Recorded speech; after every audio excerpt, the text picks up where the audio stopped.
Bay Area Discs 2015 Youth Ultimate Coaching Conference.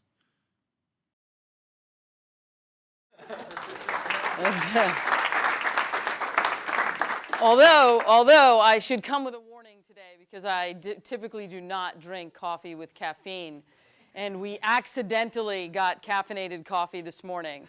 So I do feel as though I'm moving in normal speed, but in my mind I'm going at warp speed. So I apologize if I talk too quickly or move too quickly. So I don't know if any of you know actually the definition of the word keynote. So I'm going to read it to you because it's important for you to know this. So there's two definitions. The first is that a keynote is the first and harmoniously fundamental tone of a scale, okay? So that means 0 to me. So the second is that is the fundamental or central fact, idea, or mood. Okay, so my goal over the next several minutes here this morning is to try to set that central idea, that fact, mood, okay, or tone for what we're doing today. And I want to do that really early a little bit, okay? So here's what I'm going to ask you to do. You're going to have to put your pens and your paper down, okay? I promise this is legal and moral. And what I'm going to ask you to do is you're going to, in a second, I'm going to ask you to stand up and find somebody in the room who you do not know. That might be real easy. It might be the person next to you, or you might actually venture across the aisle here, okay, and meet somebody over there. And what I want you to do is actually develop your own personal handshake with them, okay? It could be like a high five, handshake. It could be, I mean, if you can do backflips, as long as you won't, I think our insurance will cover it, as long as you won't injure yourselves, whatever you want to do, I want you to come up with your own kind of personal handshake, okay? So I'm going to ask you to do that right now.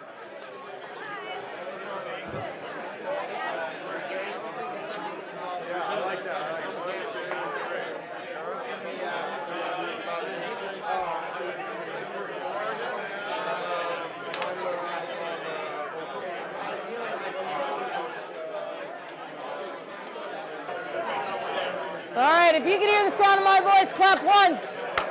If you can hear the sound of my voice, clap twice. If you can hear the sound of my voice, clap 3 times. If you can hear the sound of my voice, clap 4 times. If you can hear my voice, sound of my voice, do a slow clap. Yes. All right, that's on my bucket list. I've always wanted someone to do a slow clap for me. Done. Thank you. I appreciate that. All right, take a seat, take a seat. So here's your charge for the day, okay?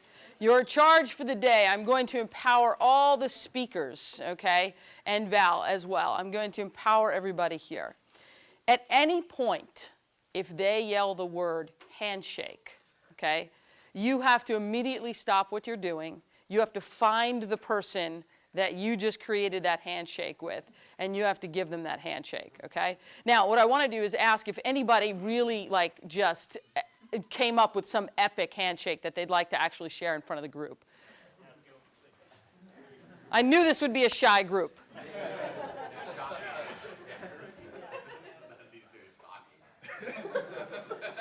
Don't be alarmed at all. This is being video recorded. It will be, millions of viewers will see this.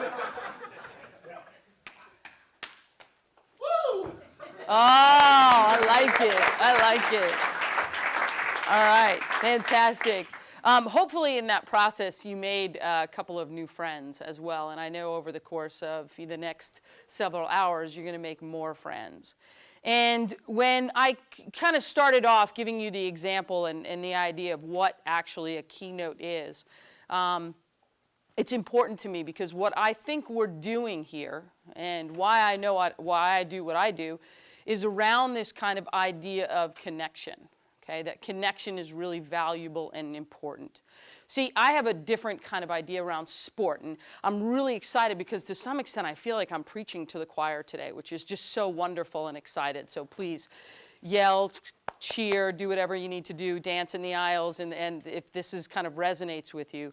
But I truly believe that sport kind of celebrates and helps us understand the human condition in a way that not many other things do. right? It's kind of this intersection between life and play. It's the space where life and play get to kind of come together and really learn to grow and develop and understand each other. And sport gives us that ability to do that. But I think one of the things that we miss a little bit sometimes, especially in youth sports, especially in this country, is that idea, right? Of that idea of intentionality around making sure that what we're doing isn't just about the outcome, but it's about this wonderful journey in this process. And in kind of preparing for coming here over the last couple of months, I really spent a lot of time doing some research around Ultimate. And Val's been great in kind of sending me videos and information. And it's been this kind of wonderful journey. It's like all the things that I've kind of loved about sports seem to be organic and embodied in what is Ultimate, right? So I want to spend a little time today telling you a couple of stories that I have and really beginning to kind of flesh out what that idea of connection means and how valuable and important it is when we talk about sport. So I want to just give you a little bit of background on me for a second, just for context. So I run an organization called Coaching Peace. And one might think, well, coaching peace, what does that kind of mean? And it really kind of stems from an experience that I had very, very early on when I first started coaching.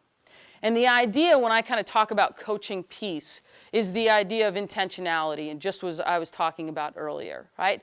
That we kind of live in a world where we're always kind of pounded with all the negative stuff that's going on every single day, whether it's the violence that we see that's direct or the violence structurally that we see or culturally that we see every day, whether that's oppression or poverty or illness, whatever that might be. And what I believe is that sport has the power to transform that, because sport is the one place where we actually come together and there is a conflict, but we learn how to make it a collaboration. And I think that's really, really powerful. And if we begin to highlight and deconstruct that a little bit, then we can teach young people how to do that every single day of their lives. And what a wonderful thing, and I will get on the soapbox for just a slight moment, although one might think a keynote is a soapbox. And I will say what a wonderful thing it could be if we could actually raise a generation of young people that understood how to bring that idea of what is a conflict, right? I'm competing against you. There is some inherent conflict in that to some extent, and make it a collaboration and make it about celebrating your success as I celebrate my success. So when I thought about creating an organization and doing something that I wanted to kind of bring to the world, there was no better way than to phrase it around this idea of coaching peace, right? And there's a kind of wonderful phrase in the play Rent, where they said that, war isn't kind of peace. Really what we think about the absence of war, right? That peace is around this idea of creation, right? It's this idea of new birth and creation, right? So I want to tell you a little bit of a story around that. So when I was 20 years old, as we all do in our lives, I hope, right?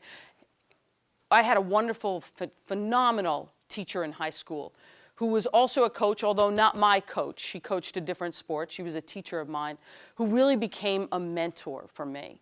And it was, as most kind of mentor relationships evolve, it kind of it wasn't formal or anything. It just kind of happened. And it happened because she was my political science teacher. And as much as I loved political science, I was in a brand new school. And it was a huge public school that I wasn't really used to, and I had just transferred in. I kind of sat in the back of the class, and one might find this very odd to think about, but I was like really nervous and shy and didn't talk to many people. And I was struggling, so I just wasn't handing in assignments on time, and I wasn't really getting work done that I needed to get done and all of that. And one day she came up to me and she said, "Cutaia, you gonna hand in some homework?" And I was like, "Oh, someone cares." I was like, "Yep, I'll hand in homework. Yeah, absolutely," right? And all of a sudden, I did all my homework, and I typed it all out. This was back when we had typewriters. You remember those? No? Okay. So I typed out all my homework because I thought that would be more impressive, and I handed in all of my homework, and she looked at me, and she said, "I didn't ask for it to be typed." She said, "I'd like you to write it," and she handed it back to me, and I was like, well, maybe you don't care. Okay, right? So I went back and I did it, and she brought it back to me, and she said, this is fantastic. And we started kind of this mentor relationship where if I had issues or problems, I would talk to her.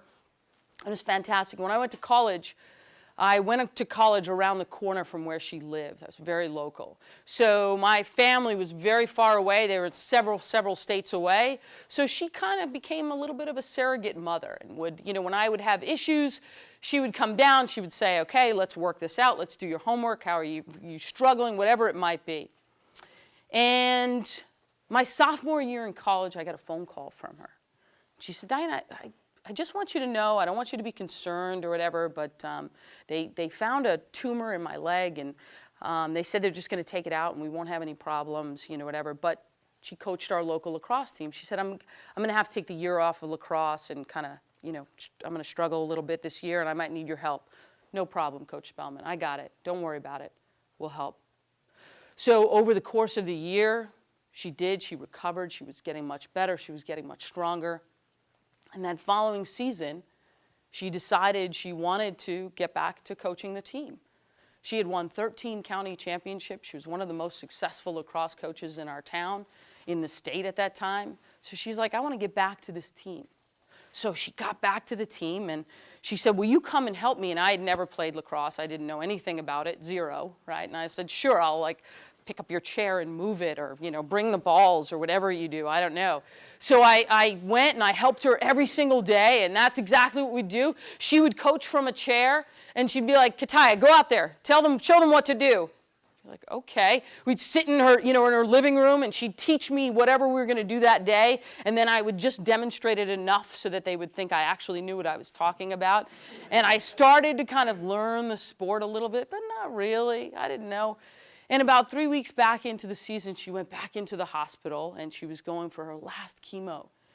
And she was kind of tired, and she was really struggling. She called me up, and she said, I'm not going to be able to make the game today. You got to go coach the game. So I was 20. Most of the players, it was a varsity team, most of the players were about 17, 18 years old. I kind of didn't really know what I was doing, and I was like, all right, I'll do it. So I went in, and I started to coach this game, and I was so confused as to what I was doing. I was making all these, that at halftime, the other coach actually came up and said, this game is so disorganized, and you don't know what you're doing, so I might just pull my team right off the field. And I was like, please don't do that, please. Right? And I remember we lost by 1 goal, and I had to call her, and I called her. It was a phone. I don't know if you remember these. They were attached to the wall. You put money in them. It was weird. It was called a payphone. So I picked up the payphone, and I called her, and I was like, hi, Coach Spellman, how are you? How you feeling? Yeah, no, good day. Weather was great. Yep, no, we lost, right? And I could hear her just like as she was kind of going through the phone, like,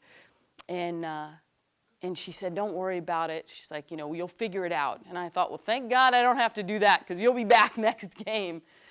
And on May 9th, which was my 21st birthday, they gave me a call. And she was due to come out of the hospital, and they called me, and they said, you have to come up here because she's probably not going to make it through the night. And I thought, well, that doesn't make any sense. That's not what's supposed to happen.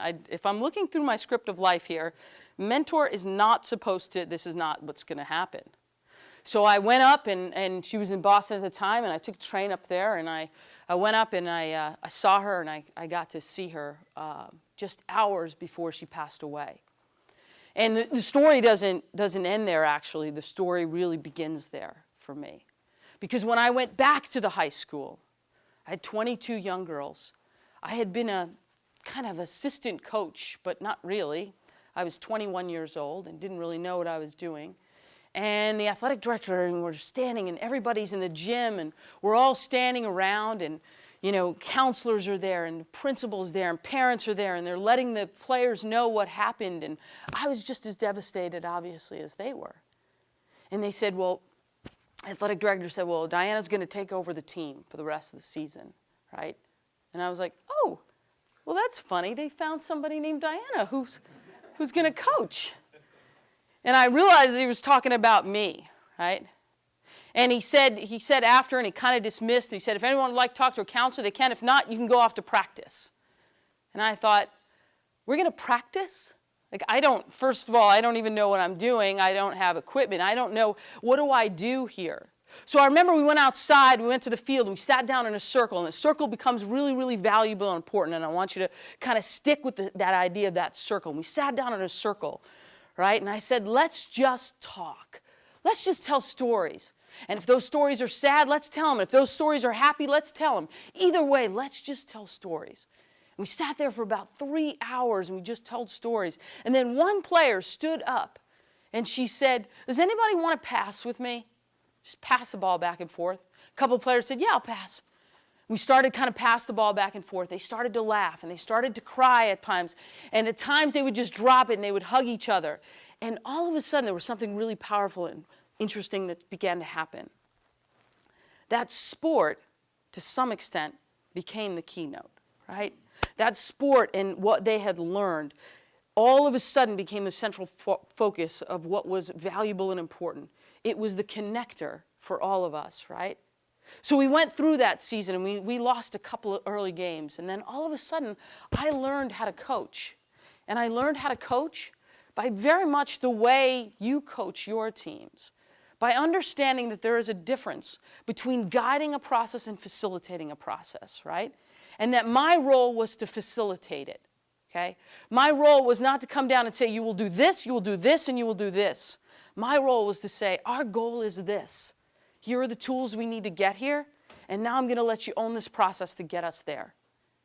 And as a coach, that was something that was really foreign to us and really foreign to me. I had to all of a sudden let control because I didn't have all of that information.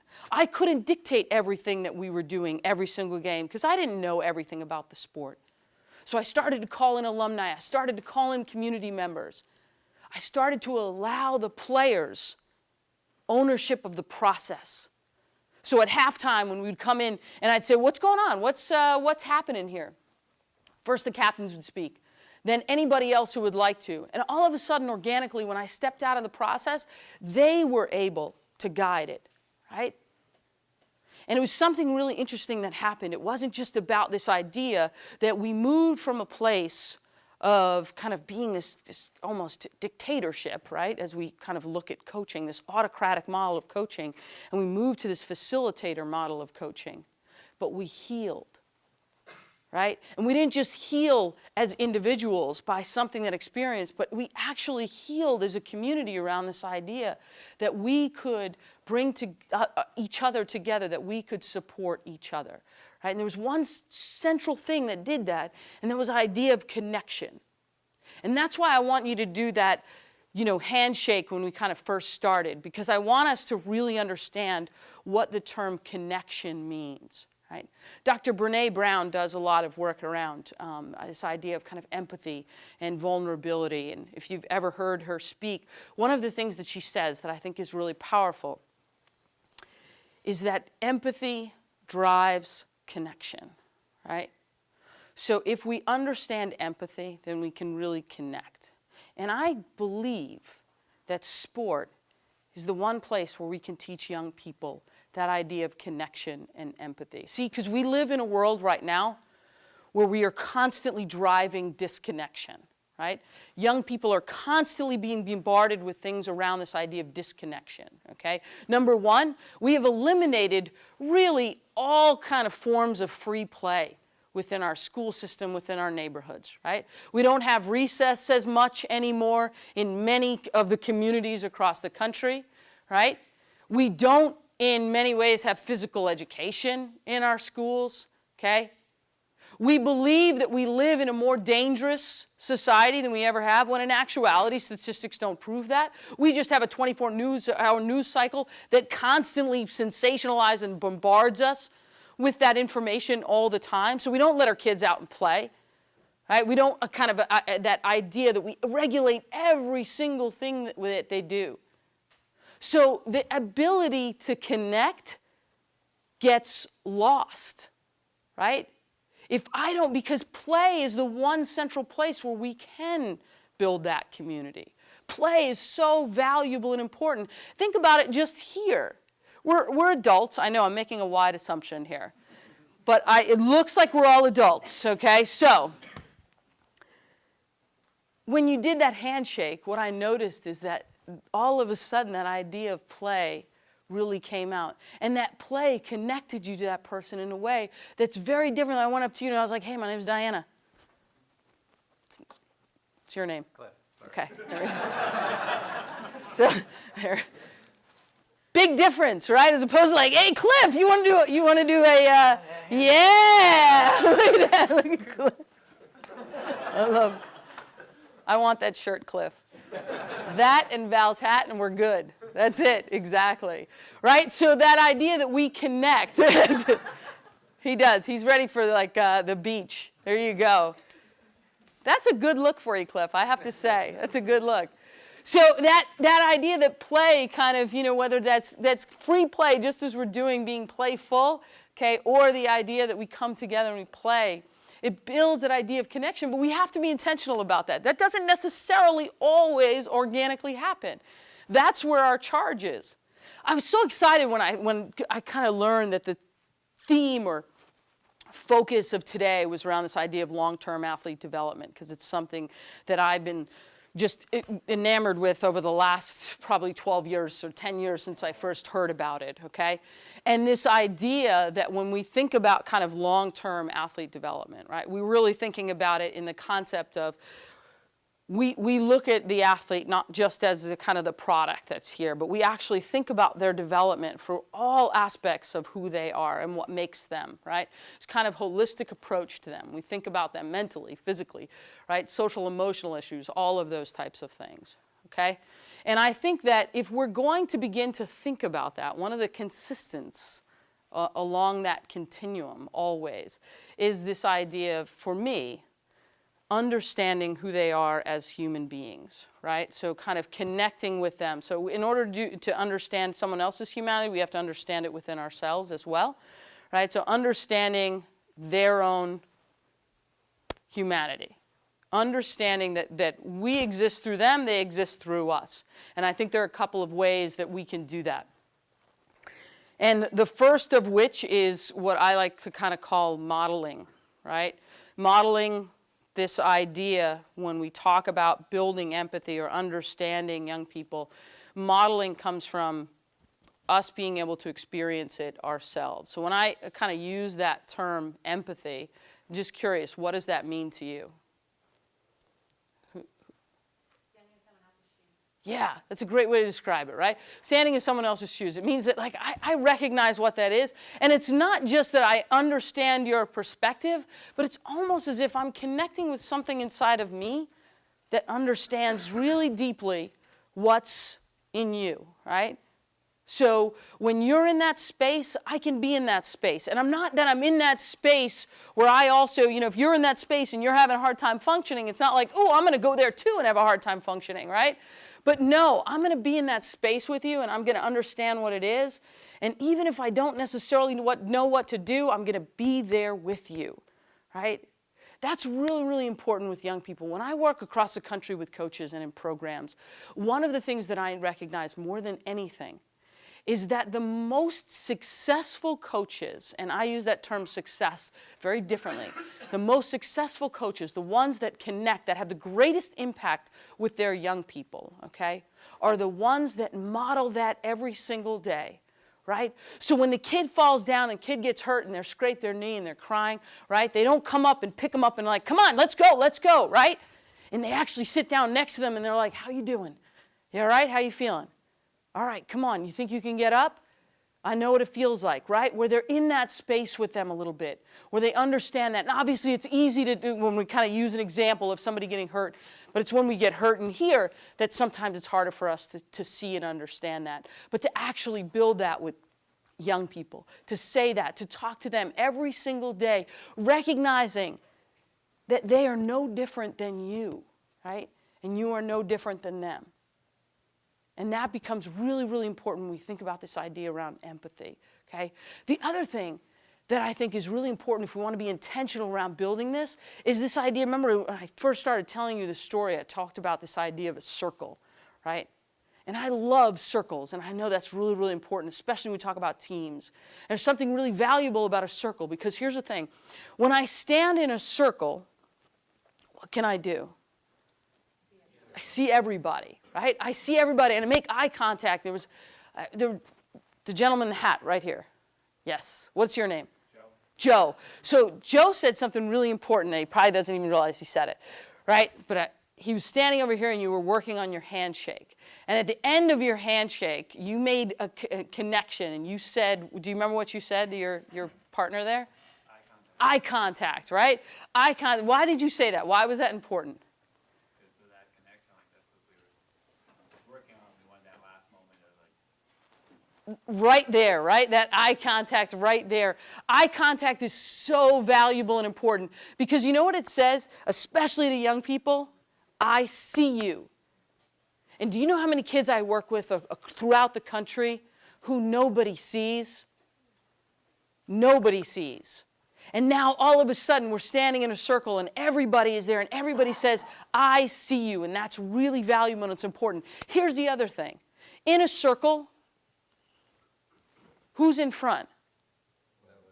Nobody, right? Nobody. But there's no hierarchy in a circle, right? Absolutely. It is all the fact that we are equal. And as coaches, it's really important. It's important for us to model, but it's also a guide for us, right? So as we begin to think about this idea that we want to kind of celebrate and build and really infuse empathy into the things that we're going to do with our players, it's this idea that that circle is that safe space where that can happen, where we can begin to explore that. We can talk about it. It's a safe environment where we are all equal, right? We're not going to judge each other. And more importantly, we're not going to judge ourselves because we do that all the time, right? Why is it so important that we teach young people through sport to be empathetic? Why? I'm asking that to you. For life, they don't get it from a lot of other places. Yeah, we don't see it. It's not there, right? That empathy becomes so important as the way that we kind of function through life. And the really cool thing is that sport lends us that ability to do that every single day, right? Sport gives us that opportunity. The lessons that are embedded in sport through just play and competition it's fertile ground for us to begin to do that, right? And we have to be comfortable with that.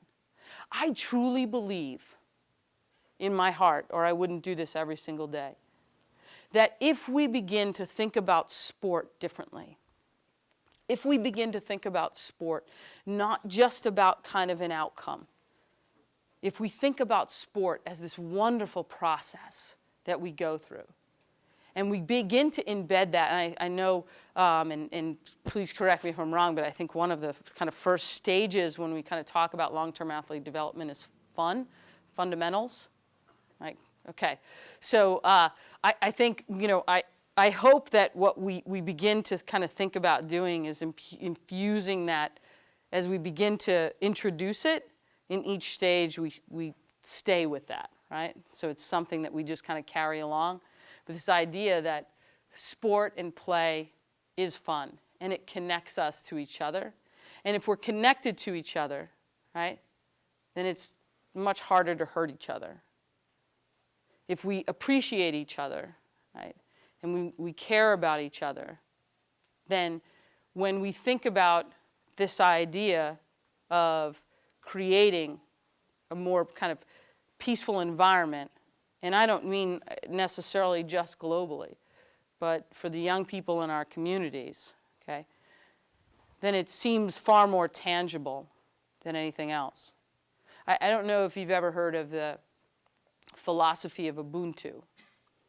So it's simply stated is, I am because you are, right? I exist through you, right? So no matter what, I recognize that as a human being, social connection is really important, and that whatever your challenge or struggle is becomes not necessarily my challenge and struggle, but it's if I allow that to continue in you and I don't do what I can to support or help you, right, then I'm creating and allowing that to continue, and that we all exist through each other. There's some value to that. But we get to experience that with sport every single day. We get to really kind of capture that in sport every single day. So I hope that over the next course of 6, 7 hours as you're here, you kind of begin to think about that, not just in the context of how am I making my athletes better athletes, right? But also how am I making my athletes better human beings, right? By ensuring that I am making those connections and that I'm allowing the kind of space for them to make connections and strengthen those connections, right? And we can do that in so many different ways. We can do that before practice, right? We can do that before a game. We can do that during a game. One of the most critical times for young people are those times before formal instruction even begins, right? When you're sitting around and maybe you're setting up a field, or you just set up the field and you kind of got 10 minutes and everybody's kind of just milling about and doing their own thing.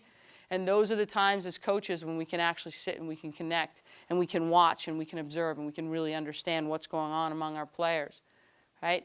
When we're in a competition and you're not coaching, it's self-directed. They're going through what's happening, right? This is your opportunity as players are coming in and out of the field or on and off the field, that opportunity to talk and connect with them and allow them that space to connect with each other, right? So as you kind of go through the next couple hours, think about the ways that you're allowing your athletes to connect, because there's something really, really powerful and valuable to that.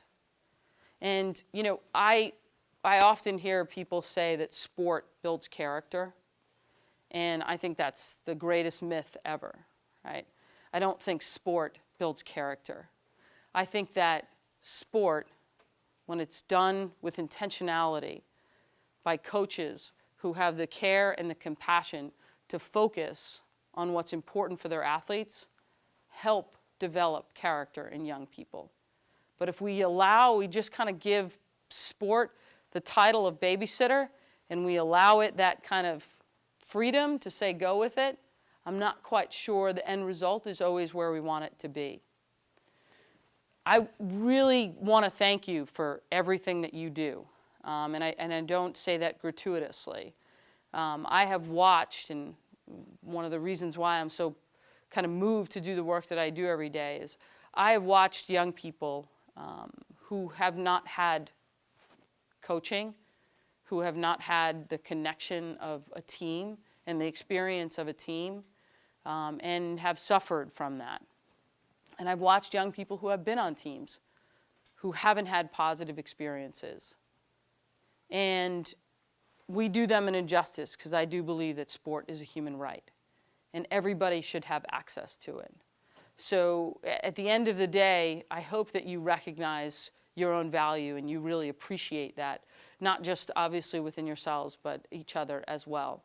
And I really want to thank Val for providing the opportunity for me to come down and speak to you all, and I kind of look forward to getting to meet you over the next couple of hours as I'm here. So thank you very, very much. I appreciate it.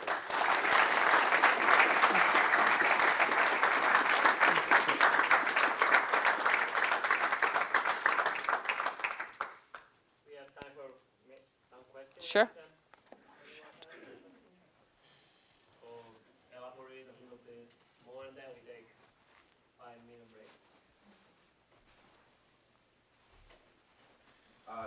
You were talking about your mentor, and do you ever worry about boundaries for coaches and mentors? Like, I know some coaches who get so involved they end up devoting 30, 40 hours a week to coaching and talking with problems for every single player on their team. Do you have any advice for how they can set boundaries for themselves? Yeah, I think there are a couple of things.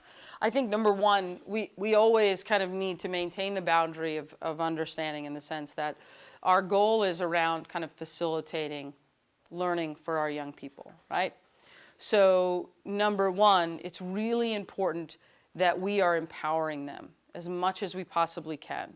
So if you're spending 30, 40 hours with someone and kind of mentoring them through that process, then to some extent what that tells me is, number one, especially if it's one or two athletes that are there, those issues might be outside the scope of what you're able to manage, and you might need a team to support you in that and to support that athlete. And you might want to start to engage some people around that.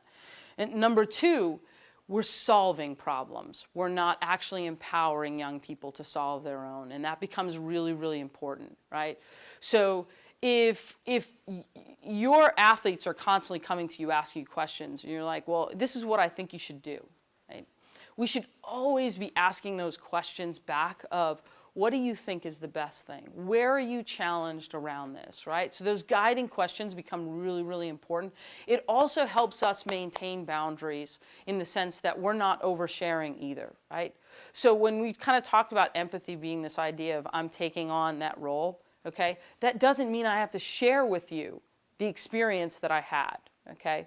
The minute we start to share with athletes our own personal lives in great depth, if they're unresolved for us in some way, then we put that burden back on them, and that becomes an unhealthy, and that's where that boundary kind of gets crossed a little bit, you know? Does that make sense? Does that answer? Okay.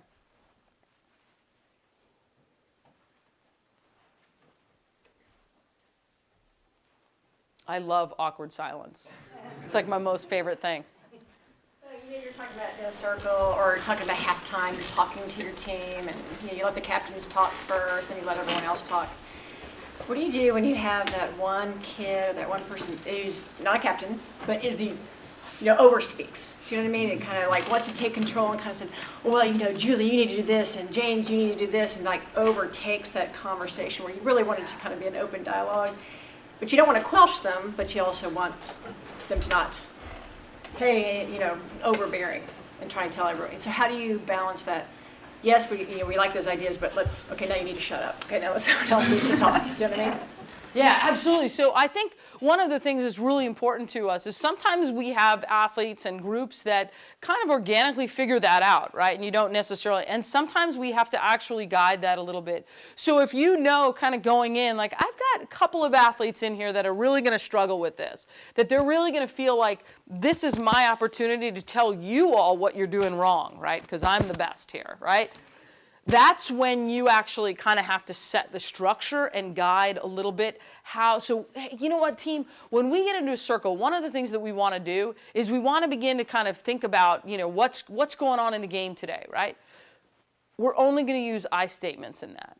And maybe that's the first 3 weeks. All we're going to do is the only thing you can talk about is you, right?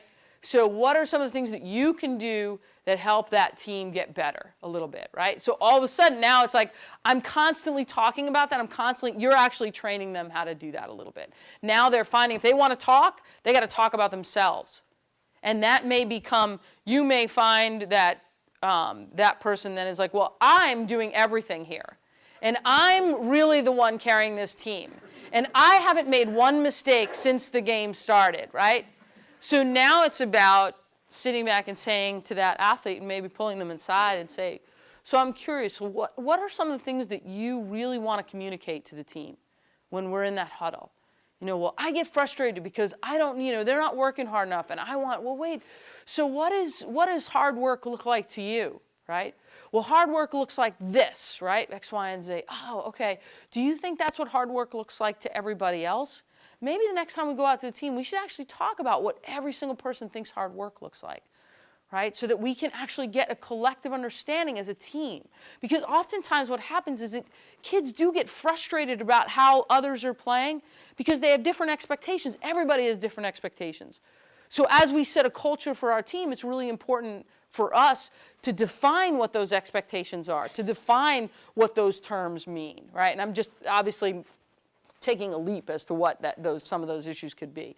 But that becomes really, really valuable. And guiding those questions, I always throw it back on athletes and really kind of ask them those guiding questions around, like, so when you told Sarah that she really wasn't playing well today, I'm just curious, how do you think she felt? What was the reaction that you were looking for, right? And not making a judgment about what she said, but actually asking her to be a little introspective. And it may not happen the first time, but we start to kind of ask those questions all the time. All of a sudden, they begin to think about it a little bit. Yes? So I know we have Positive Coaching Alliance coming in later, but I'm curious to know what you would say about what about teams and coaches where there's just a negative environment that gets propagated and then continues? So every time there's an error, it's like, heaping on that player or on the team, or how do you work with coaches that need to learn a more positive outlook and mentoring that for their team? Yeah, so I have a really simple solution to that, okay? They shouldn't coach. No, that's not entirely true. But here's what I think. If we're getting angry or frustrated, okay, at a young person, okay, I'm going to even go as bold as like saying under the age of college age. If we're getting like really upset, then we need to think about what the value this is for us, right? So why am I putting so much value on what's happening here? And where have I lost focus that this is about learning? One of the things that frustrates me all the time when we talk about sport is we're constantly talking about this idea of winning, okay? And I don't mean winning in the sense of like all of you may say, well, we never talk about winning. That's not important to us. There's no value in that, whatever. But the fact of the matter is that when you talk about that kind of negative coaching, what ends up happening is whether it's winning that particular point or winning in the sense of being better than this person or winning when it comes to the outcome of the game, okay? If that becomes your focus where you're actually getting angry at athletes because they're not doing what you want them to do, okay, then what the message that should send back to you is, whoa, my focus has shifted. Because here's what happens. When an athlete makes a mistake on my team, okay, and does something, and I used to coach basketball all the time, and when an athlete would come down, right, and make like a really cool pass, and it would like go to the stands, or like it would bounce off the official or something, right, and there's a part of me that wants to be like, oh my God, right? The minute I make that face, the minute I say something, the minute I put my head down, I send a very clear message to that athlete, you've disappointed me. You're not doing what I want you to do, when really, it's my fault. To some extent. I share just as much blame in that because I didn't set up an environment or coach that athlete in a way where they understood how to handle that situation. Or maybe I haven't worked with them and they feel as though that's the only way they can gain some, notoriety on this team is to kind of be a showboater a little bit, right? Or maybe I didn't work with pressure situations enough and now they're in a pressure situation and they go back to what they know, right? And oftentimes we don't do that. If you're starting to get angry at your athletes over things, recheck yourself and think about your focus and think about what is most important and valuable, which is around educating.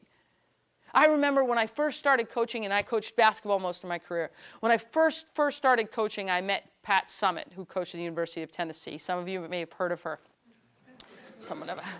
And I remember I was like so nervous. She had written her first book, and it was a book signing, right? And I like kind of was shaking, and I was like, Coach Summitt, if you could just sign my book. I was like, this is the best book ever. And I hadn't even read it.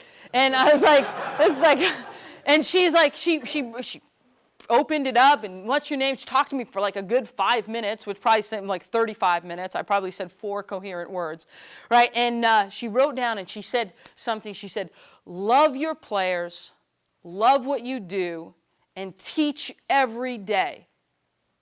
And I thought, wow, do you have to teach every day? Because you're teaching some of the best athletes in the world. Like, there's some of the best college basketball players. And she loves it. She said, teach every single day. If you're not teaching, right, and not just in practice, but that's what games are for all the time. I have a very good friend who's a trainer. He always says, celebrate the play, coach the bench. And there's something really powerful about that, right? It's like, I'm coaching, I'm teaching, that's what I love doing. I'm going to provide those opportunities. If it becomes about what's happening out here, then my focus is shifting a little bit, right? If it becomes, and you can get excited and celebrate and all of that kind of stuff, but teach every single day. And if we're not teaching, then they're not learning as much as we really want them to. So take that opportunity. And that's what shifts it and makes it positive. And if you go home at night and you're like, oh man, we lost today, or we won, but man, we did not play well, and that just and you're that bummed out about it, shift that focus. It should be fun. It should be fun every single day. There's not a day that I have ever walked into coaching, and I coached little kids all the way up through college kids, that I haven't loved it and said, this is what I want to do every single day. And that doesn't mean that you won't have challenges. You're going to have challenges every day. But you gotta love that. You got to shift that focus a little bit. Last question. Yes. So how do we deliver this same message you're giving to us to the parents of the kids that are playing? How do you get them to have the same sort of mindset? Because they're with their kids more than us, and they're influencing them. Yeah, absolutely. I seriously, there's not a group that I've ever spoken to ever that's asked me a question about parents. I'm kidding. I don't think we've ever had a parent. No, that is the number one question is parents, right? Absolutely. And, one of the things, too, is that we've become, as a society in general, and I don't have children, so I'll preface that, but I have many, many children in many ways. But we have kind of become a society, right, that when we're so scared about our kids having a bad experience, right? And I don't mean bad experience is a bad way. Our kids kind of having a challenging experience, right? So whether they don't get picked on a team or they don't, something happens, we're so afraid of that.